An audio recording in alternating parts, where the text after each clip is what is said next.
friends. Welcome to Sky House Herbs podcast. I'm Ashley Ellenboss, a clinical herbalist, and in this space, I share my knowledge and experience with plant medicine to help you on your own journey of healing and transformation. Join me in exploring the ancient wisdom of plant spirit medicine and how it can be used to heal the body, mind, and spirit. We'll talk to experts in the field and share stories from people who've been transformed by powerful plant allies. New episodes are released each Monday, so please subscribe. And now, let's explore this mystical world of plant medicine together. Hey everyone, welcome in. Today we'll be talking about three tips. My fingers did four. 3 tips for helping you make a smooth transition into the next season. So this might be applicable for you if you live here in the Northern Hemisphere, transitioning into autumn, or if you're in the Southern Hemisphere and you're transitioning into spring. These tips will be helpful because, and I would say even any transition, life is full of them. And so I hope that these tips will help you find ease and give you some really good tools and staples for making smooth transitions. Before I dive into today's topic, I would love for you to click the subscribe button. Please like this video if you find it to be helpful. And always, questions, comments are always loved. And I love to hear from you guys. So thank you for that. Now, let's talk a little bit about transitions. Why are they important? I found this quote from an American writer named William Bridges, who works as an organizational developer. And he works specifically with large corporations and helping them through times of transition. And he talks about transition as being an especially important part of the psychological process of change. So I just wanted to read this quote to you. He says, change is situational. Transition, on the other hand, is psychological. It is not those events, but rather the reorientation of or self-redefinition that you have to go through in order to incorporate any of those changes into your life. Without a transition, a change is just a rearrangement of the furniture. So I really like that because this idea that there is going to be change. We can't stop the changing of the seasons. We can't stop job change, family situational changes. However, when we are able to kind of zoom out and observe these changes on a larger scale, we can start to orient ourselves and say, okay, now here's where I was, or here's where things were. Here's where we're headed. How do I make that leap?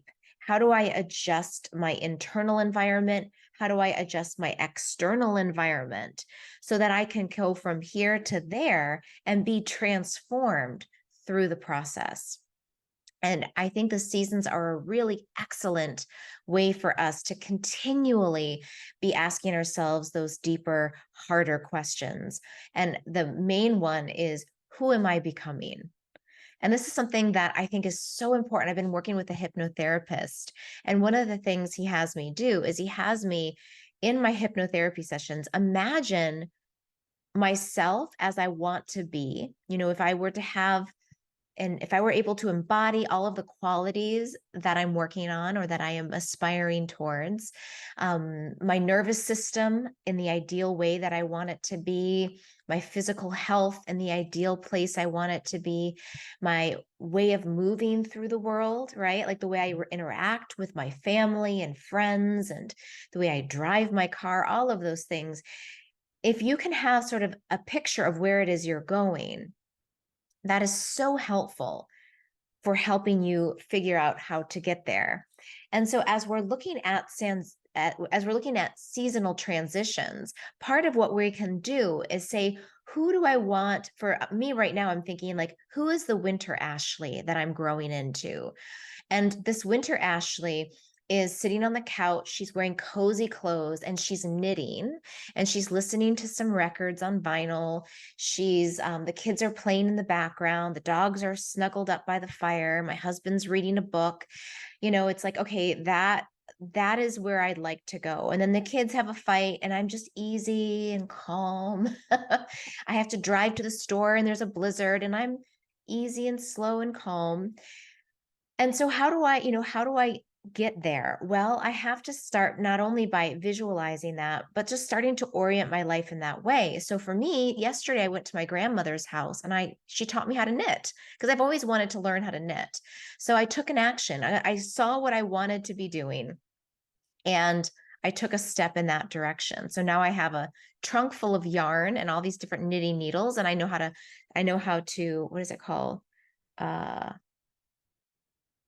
like something on. You guys knitters probably know cast on. So I learned how to cast on and I learned how to knit. And now that is setting me up for the future self that is going to be cozied up by the fire with music on, knitting. So that's just that's just sort of one very specific example. But you might imagine yourself doing something different. You know, if you're transitioning into spring, you might see yourself outside more, getting your garden started, you know, starting to get your hands in the soil, walking around barefoot. And so whatever that vision is of you in the spring, what can you do now? Can you start buying your seeds? Can you start drawing out your garden and what it's going to look like? Right? So we can just start to figure out exactly, you know, see where we're going and then start to move into that. Um, I also, yeah, I think that's all I'll say for now on transitions themselves. So let's talk about 3 tips. These are very practical, hopefully very useful, helpful tips for what you can do to help yourself make these seasonal transitions very smooth. The first one that I had was about your external environment. And again, this comes from that inner orientation. So maybe even our like pre-exercise to these 3 would be sitting down and getting really clear about who you are transitioning into. Because from there, these other 3 steps will be a lot more helpful. Okay, so once you kind of have that vision of the type of the person that you're moving into, then you're going to look at your physical space. That's step number 1. And what in your physical space shines in the same way as that future self.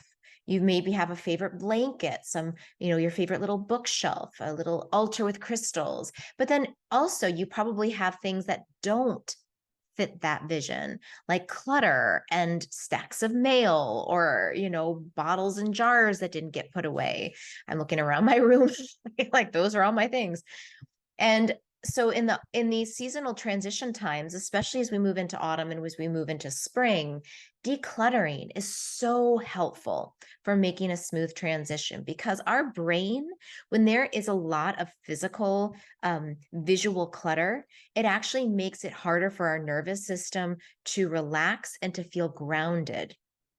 So to make ourselves to move into that place where we want to be, look around your environment and just start one surface at a time. I know there's like I've done the whole Marie Kondo thing, which is excellent, and that's really good for deep purging. But for seasonal decluttering, if you just look and start with a surface, so maybe you start with your kitchen as a good place to start. So look at your kitchen counter and start taking everything off of your counter that you're not using every single day. Put it away somewhere, right? And as you're putting things away, as you're going through drawers, see things in the drawers that you haven't used for 5 years, that old pan or the muffin tray if you're not baking anymore, or old vitamins or whatever it might be, old spices that have expired. You can compost those. So using like, you know, maybe starting with a kitchen, I think is a nice place, because then it's a space that you're in all the time. And as you're then cooking, which is step number 2 or trick number 2, you'll have an easier environment. The same thing goes for your closet.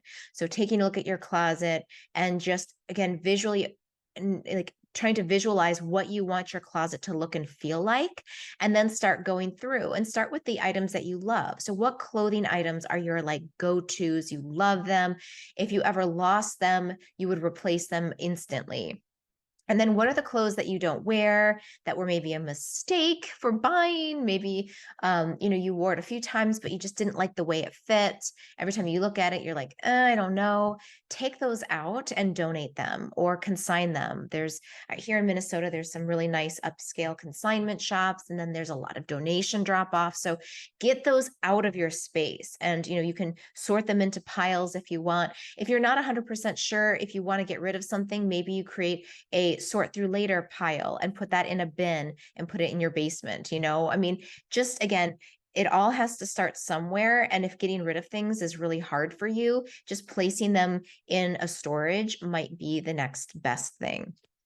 So that's I think the first thing. And then another thing too is when you're like in your living environment or the places where you go to relax, what is in the visual field?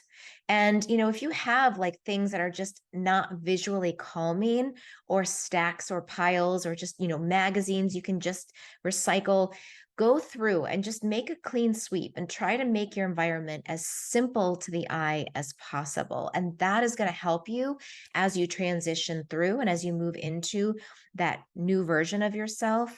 It will truly help that process be less encumbered.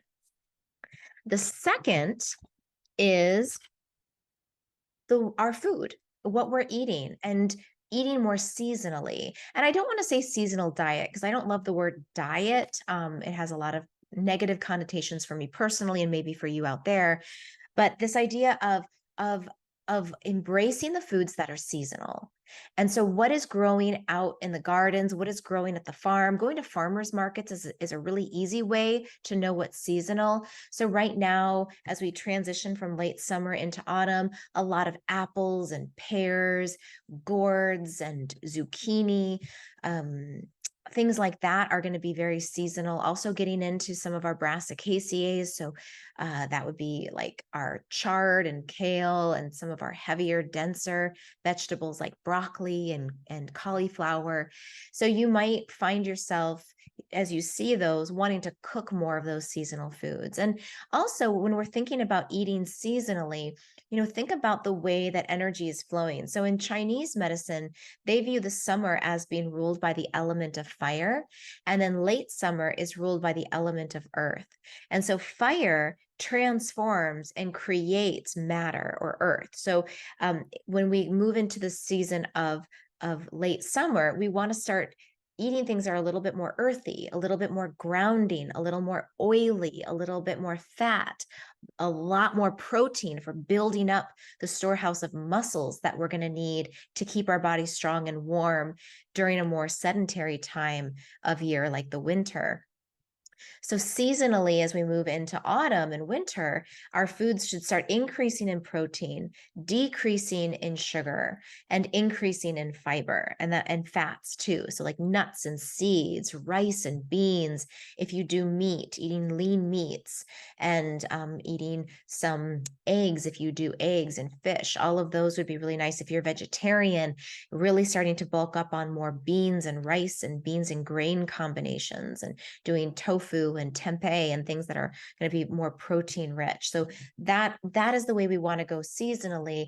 And then if you're in the southern hemisphere and you're moving into spring, you're going to start lightening your diets. You're going to start actually trying to eat more bitter, fresh greens, more lighter foods, sweeter foods that are going to cleanse the body, especially foods that are really cleansing for the liver. So you can think about foods like that. There's a really good book I'm going to recommend, and you can place I'll put a link on the description. It's called Staying Healthy with the Seasons by Elson M. Haas. He's a medical doctor, and he's also a Chinese medicine practitioner.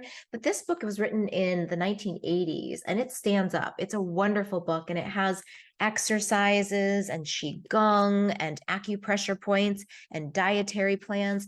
I don't think you have to be so strict like he is in this book, but I think this book has so many tools that can be helpful for these transitions. Then as we move into the third tip or trick for helping you with seasonal transitions is using your plants. And plants are so helpful for moving us into that future self, that future nervous system that we're trying to enter into. And so I think these herbs are actually going to be good whether you're moving into autumn or whether you're moving into spring. And the number one first herb that I think everyone should be taking right now is mushrooms. And I really like blends of mushrooms with like reishi and cordyceps and lion's mane. They are so good at boosting our immune system, boosting cognitive function. They're really grounding too, kind of moist and grounding for the nervous system. Reishi, especially, is really good as a nervous tonic for helping kind of relax and stabilize the nervous system. So I personally think everyone should be taking mushrooms all the time, but especially during these seasonal transitions when our immune systems can get compromised as the weather goes up and down, hot and cold, and this is often when colds start to come around. So the more we can boost our immune system during these transitional times, the less likely we are to get sick. And when we're sick, we know that our choices, we go into that like, I'll eat anything because I'm sick mode. So, so during the transitions, especially, we want to try to safeguard our immune systems so that we can stay steady, because the steadier we are and the more grounded and centered we are during transitions, the more successful we'll be at moving into a new changed version of ourselves in the new season ahead. And I promise you that's true. So that's the first thing is mushrooms. The other one is having some sort of really grounding root herb. I like dandelion root specifically for transitional times because it is so grounding. It's also gently cleansing, but at the same time building. It has potassium, which is a wonderful vitamin that our body needs, or is it a mineral? I think it's a mineral actually. And so it at the same time builds up potassium levels, but it's also a diuretic. So it helps the body to flush and get rid of toxins. It also moves toxins out to the liver as well as the kidneys.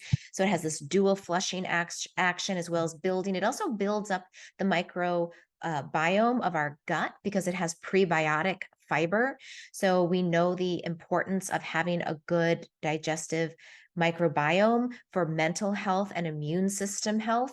So if we can have dandelion root in our diet as a tea, I like to make it as an overnight hot infusion. You can also just buy dandelion root tea bags from your local grocer and try to find organic though, because they will pull up toxins from the soil. So that isn't so good.